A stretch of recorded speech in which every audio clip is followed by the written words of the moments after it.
Job ഷോഴ്സിൻ്റെ പുതിയൊരു വീഡിയോയിലേക്ക് സ്വാഗതം. Kerala forest and wildlife ഡിപ്പാർട്ട്മെൻറ്റിൽ വേക്കൻസീസ് വന്നിട്ടുണ്ട്. വിശദമായ വീഡിയോയിലേക്ക് കടക്കുന്നതിന് മുമ്പ് ചാനൽ സബ്സ്ക്രൈബ് ചെയ്യുക, ഈ വീഡിയോ ലൈക്ക് ചെയ്യുക. 100 ലൈക്കാണ് ടാർഗറ്റ് ചെയ്തിട്ടുള്ളത്. Project manager, civil engineer, data entry operator എന്നീ 3 തസ്തികകളിലേക്കാണ് നിയമനം വന്നിട്ടുള്ളത്. 3/1/2024 ആപ്ലിക്കേഷൻ സ്റ്റാർട്ടായിട്ടുണ്ട്.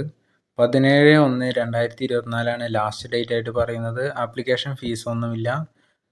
അപ്ലൈ ചെയ്യാനുള്ള ലിങ്ക് ഡിസ്ക്രിപ്ഷൻ ബോക്സിൽ നൽകിയിട്ടുണ്ട്. പ്രൊജക്ട് മാനേജർ എന്ന പോസ്റ്റിലേക്ക് അപ്ലൈ ചെയ്യാൻ master degree specialised in forestry or business administration ആയിട്ടുള്ള ഡിഗ്രി വേണം. ഒരു വേക്കൻസിയാണ് റിപ്പോർട്ട് ചെയ്തിട്ടുള്ളത്. 45,000 രൂപയാണ് സാലറിയായി പറയുന്നത്. 45 വയസ്സ് വരെയുള്ളവർക്ക് ഇതിലേക്ക് അപേക്ഷിക്കാവുന്നതാണ്. സിവിൽ എഞ്ചിനീയർ എന്ന പോസ്റ്റിലേക്ക് ഒരു വേക്കൻസിയാണ് പറഞ്ഞിട്ടുള്ളത്. ബിടെക് ആണ് യോഗ്യതയായി പറയുന്നത്. 45,000 രൂപയാണ് ഇവിടെയും സാലറിയായി പറയുന്നത്. 45 വയസ്സ് വരെയുള്ളവർക്ക് അപേക്ഷിക്കാം. അടുത്തതായി ഡാറ്റ എൻട്രി ഓപ്പറേറ്റർ എന്ന പോസ്റ്റിലേക്ക് ഒരു വേക്കൻസി ഉണ്ട്. +2 പാസ്സാണ് മിനിമം യോഗ്യതയായി പറയുന്നത്. 20,000 രൂപയാണ് സ്റ്റാർട്ടിംഗ് സാലറി ലഭിക്കുന്നത്. ഇവിടെ 40 വയസ്സ് വരെയുള്ളവർക്കും അപേക്ഷിക്കാവുന്നതാണ്. എന്തെങ്കിലും സംശയങ്ങളുണ്ടെങ്കിൽ കമൻറ്റ് ചെയ്യുക. ഇതുപോലുള്ള കൂടുതൽ ഇൻഫോർമേറ്റീവായ വീഡിയോകൾ ലഭിക്കാൻ ചാനൽ സബ്സ്ക്രൈബ് ചെയ്യുക, വീഡിയോ ലൈക്ക് ചെയ്യുക. താങ്ക്